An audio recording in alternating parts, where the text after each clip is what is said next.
Lolo reads episode 84, DeDe's Growing Dilemma.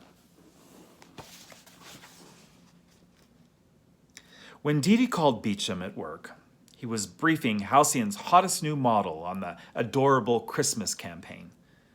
Look, I'm right in the middle of... Sorry, darling, I was afraid you'd forget about Pinky and Herbert's opening tonight. Shit. You forgot. What time do we have to be there? I can meet you after work. We just need to make an appearance. 6 o'clock? Fine. I love you, Beecham. Me too. 6 o'clock then? Yeah. Be good. Always. He hung up and winked at Dorothea. My wife. Sometimes I think God put women on this earth to remind men of cocktail parties. Dorothea merely grunted. Beecham grinned. That makes me sound like a chauvinist pig, doesn't it? No, she said coldly. Do you want it to? The Hoover Gallery was jammed with patrons, a canvas of Kelly green and pink. The women were decked out in understated Lily Pulitzers, with their blue-blazered husbands expressed their individuality with Madras patchwork trousers. Beecham and DeDe headed directly to the bar, wearing identical smiles and flaunting their newfound bliss like Tahitian fans. DeDe was still clinging to Beecham's arm when Binky Gruen intercepted them.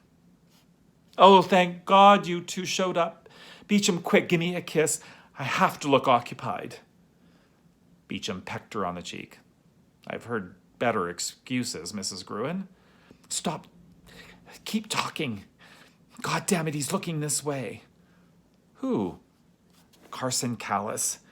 He's been blowing pipe breath at me for the past 15 minutes, telling me how sexy he is. Oh, yuck. Beecham recoiled in mock surprise.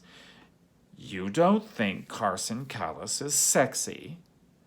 Sure, if you get off on midgets and puka shells. Oh, naughty, naughty. He won't put you in his column, Binky. Or vice versa, if I can help it. Look, be an angel and fill this up with scotch. I feel an attack of ennui coming. Your skinny wife looks thirsty, too. Beecham took Binky's glass, then turned to DeDe. Champagne, skinny wife? Please. Her tone was deliberately chilly. She hated it when Binky and Beecham did their Lombard and Gable routine. By the time Beecham had disappeared into the crowd, Binky was ready to pounce. Well?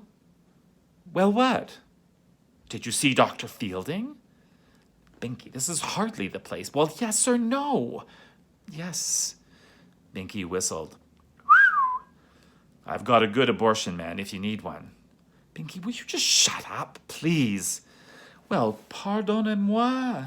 I thought you could use a friend about now. I guess I was mistaken. Binky, I'm sorry. It's just that you make it sound so... A good abortion man, for heaven's sake.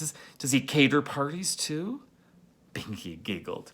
Nobody's marvelous with windows and floors. That's not funny. Well, I think you're getting much too heavy about this whole business. She patted DeDe's stomach. No pun intended, darling. Look, if all that nasty Catholic guilt is going to be too much for you, why don't you just go ahead and have the little bastard? I thought you had figured that one out already. What the hell?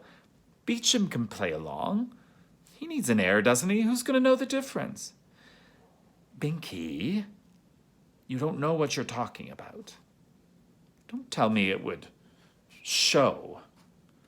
DeDe glared at her for several seconds, then nodded. Hair? Asked Binky, her eyes fairly dancing with excitement. A different color hair? No. Not skin? Another nod. Oh, you poor baby. No, DeDe, I didn't mean to be so... What color? DeDe pointed to her daffodil Diane von Furstenberg and burst into tears. After repairing her mascara in the bathroom, she merged with the mob again. Beecham was waiting with lukewarm champagne. "I'm with Peter and Shuggy," he said. "Want to join us?" She shook her head with a watery smile. "Not right now, Beecham. Binky and I are catching up." Alone again, she plastered a smile on her face and headed toward the corner where Binky was holding court.